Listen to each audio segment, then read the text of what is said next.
ગઈકાલે ચૂંટણી પંચે પ્રેસ કોન્ફરન્સ કરી અને 3 મોટી વાતો કરી હતી. ત્રણેય વાતનું જે કાઉન્ટર આપી દઉં.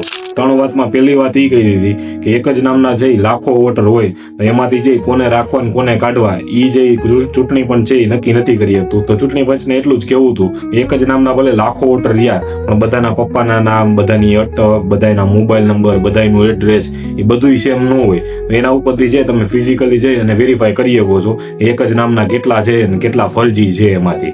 બીજો પોઈન્ટ એવો કીધો હતો ચૂંટણી પંચે કે જે મકાન નંબર 0 લખાઈને આવ્યું છે ઘણા બધા વોટરોમાં, એ મકાન નંબર 0 એટલે છે કે જે લોકો છે એ મકાન વગરના છે જે ફૂટપાથ ઉપર રહે છે એ બધાના ચૂંટણી કાર્ડ કાઢ્યા છે એટલે મકાન સંખ્યા છે એ 0 લખાઈને આવી છે. એટલે ચૂંટણી પંચને આ મુદ્દે ખાલી એટલું જ કહેવું હતું કે તમારી સાઇટ ઉપરનું આ ફોર્મ જ જોઈ લ્યો, જેમાં છે એડ્રેસ વગર છે એ સબમિટ જ નથી થતું ફોર્મ. તો તમે છે જો એડ્રેસ પ્રૂફ વગર છે એ ફોર્મ જ નથી લેતા ચૂંટણી કાર્ડનું, તો આ બધા ચૂંટણી કાર્ડ છે એ નીકળ્યા કેવી રીતે? મતલબ છે તમે જે એડ્રેસ પ્રૂફ વગર જે ચૂંટણી કાર્ડ કાઢતા જ નથી, તો આ વગર એડ્રેસના ચૂંટણી કાર્ડ મકાન સંખ્યા 0 વાળા આવી ક્યાંથી ગયા? એ બધું મૂકો.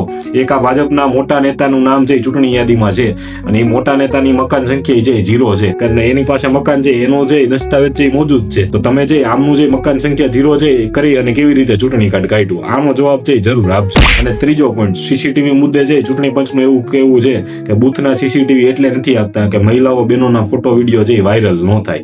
તો ચૂંટણી પંચને ખાસ એટલું કેવું હતું, તો આ તમે મતદાર યાદી જે બધી જે આપી દો છો એ શું કામ આપો છો? એમાં જે મહિલાઓ બહેનોના જ ફોટો છે અને તમે જે બૂથમાં સીસીટીવી લગાવ્યા એ પેલા મહિલાઓ બહેનોને પૂછ્યું હતું કે આનાથી તમારી પ્રાઇવસી જોખમાં કે નહીં? એટલે આવી વાહિયાત વાત કરી છે. મહિલાઓ બહેનોના પાછળ છુપાય અને ચૂંટણી પંચ પોતાના ગુનાઓ છુપાવી રહ્યું છે. હકીકતમાં જે મહિલાઓ બહેનોની પ્રાઇવસી નથી જોખમાંથી, પણ જે ચૂંટણી પંચમાં ખોટા કામો થઈ ગયા છે ને એ જોખમાય છે, એટલે સીસીટીવી નથી આપતા. એટલે સીસીટીવી તો જે ખાસ આપવા જ જોશે. અને ચૂંટણી પંચને ખાસ એટલું કહેવું હતું કે બધી ડિજિટલ મતદાર યાદી ફોટાવાળી જે પબ્લિશ કરો એટલે અમે જે ડુપ્લિકેટ પકડીને તમને દે, તમારે કાંઈ કરવાની જરૂર નથી. કારણ કે થોડા દિવસ પહેલા ચૂંટણી પંચનું એવું કહેવું હતું કે બધા સીસીટીવી ચેક કરી તો 3600 વર્ષ લાગે.